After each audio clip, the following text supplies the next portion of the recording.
I give you the globe. This is from a company called Mova Globes. Mova Globes is a company that makes globes. That's what they do. That's their business. If you want a globe, you got to call these guys. They're experts on globes.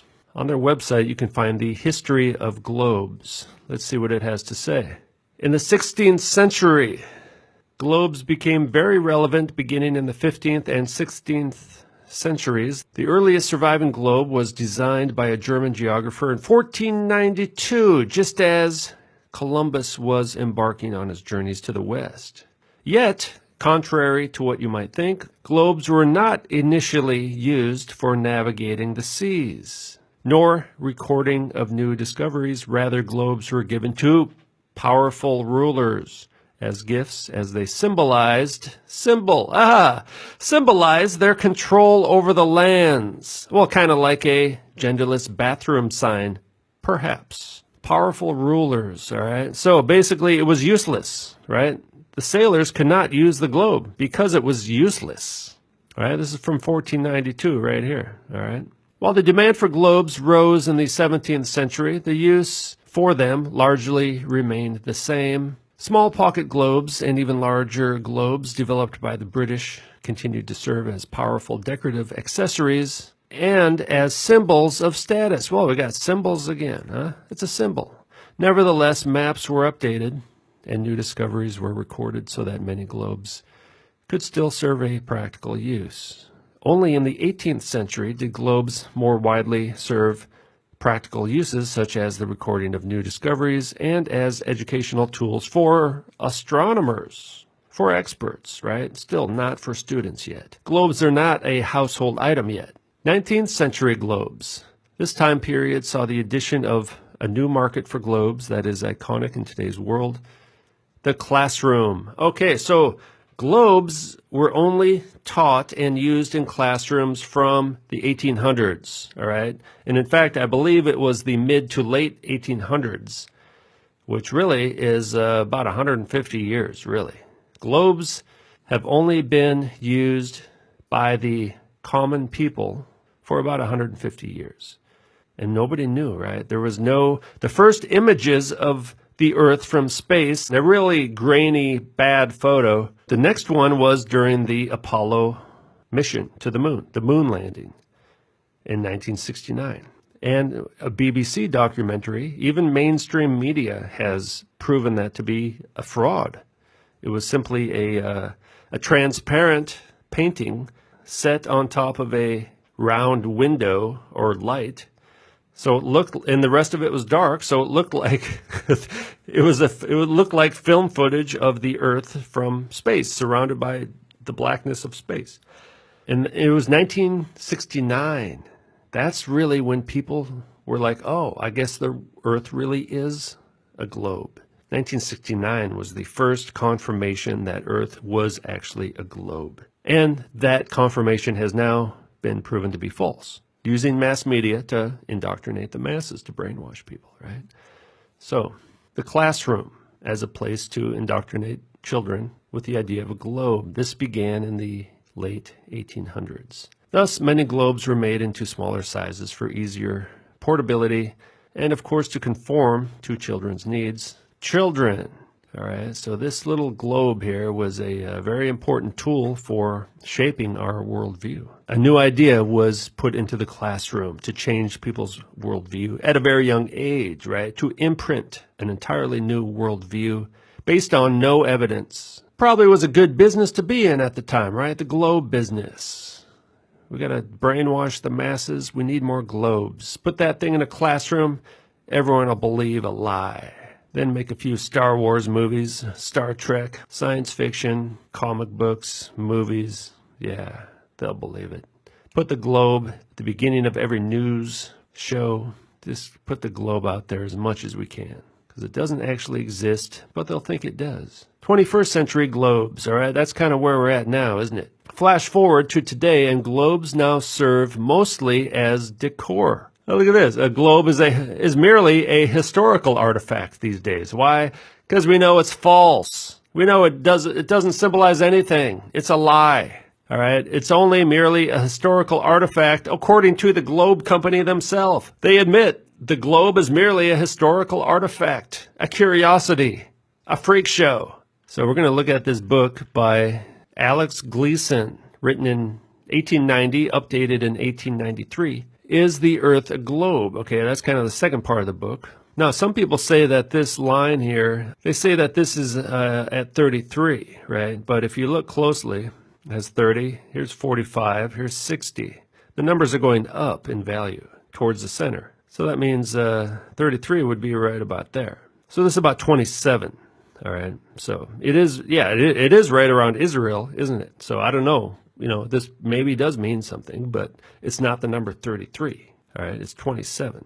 So basically what happened, he wanted to put this map in classrooms to fight against the globes that were being pushed out. He recognized that the Masons were putting globes in the school to brainwash children. He knew what was going on. And so he made this map 1892. He wrote the book around the same time, late 1800s.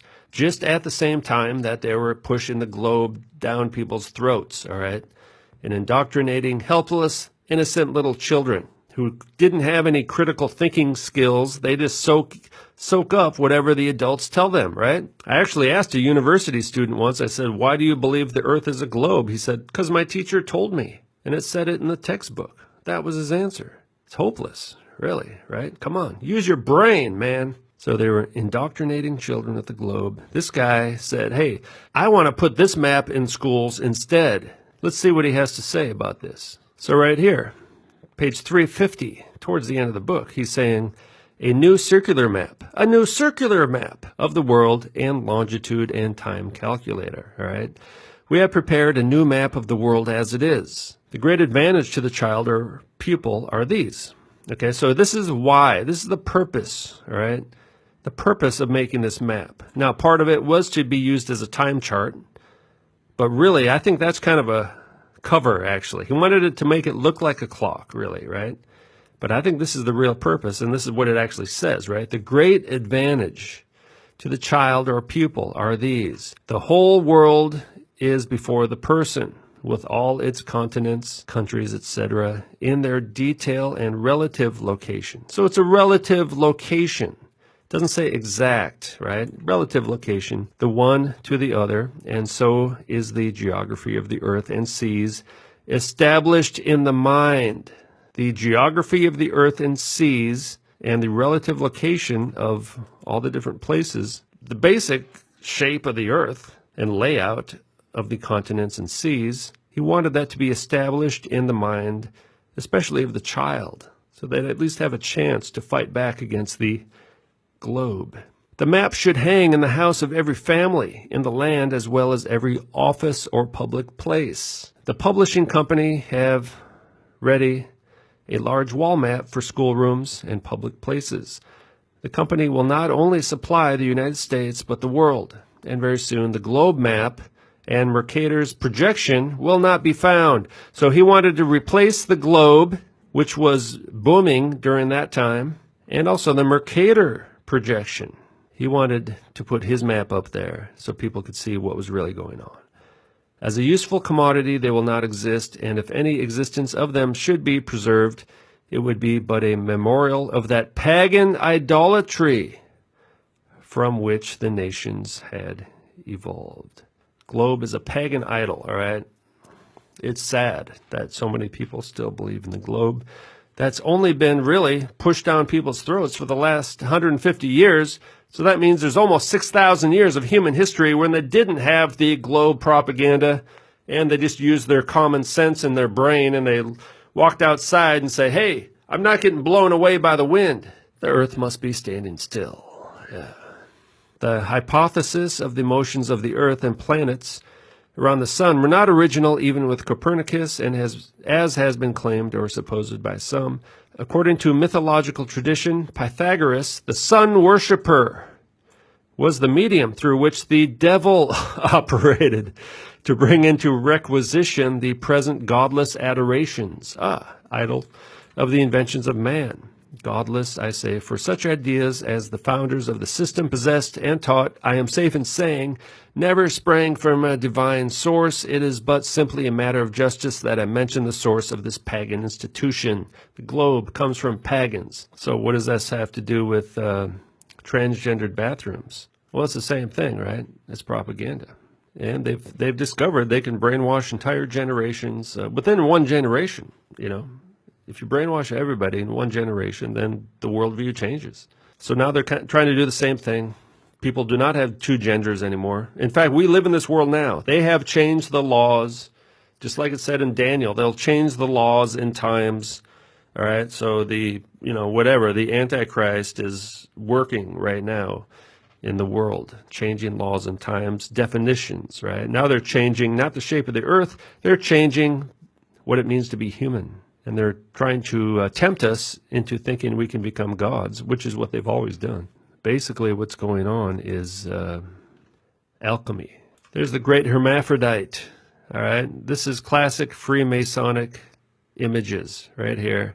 Look at that stuff. It's the hermaphrodite, right? It's the androgyne, both male and female, right?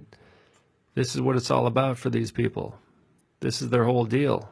For them, this is salvation, the philosopher's stone. This is the ultimate in enlightenment, right? Look at this. Rebus. This so-called Star of David is not the Star of David. It's two triangles, right? One upside down, one pointing up. The one pointing down represents the female. I believe this is the moon. And then the one pointing up is the male, the sun. Sun and the moon, you know, male, female combined into one. You got these different planet symbols here. The rebus, representing the union of opposites, is one of the most famous symbols in alchemy. Yeah. The mixture or union of elements or substances figured as marriage, copulation, united of male and female, or brother and sister, or king and queen, sometimes to form an androgyne. Alchemy is based on the Hermetic view that man had become divided within himself, separated into two sexes, at the fall in the Garden of Eden, and could only regain his integral Adamic state when the opposing forces within him were reconciled. Androgynous Adam, created in the image of their androgynous God. All right, that's the Freemasonic world we live in. That's what they're doing to our children right now. I simply call it the transpocalypse.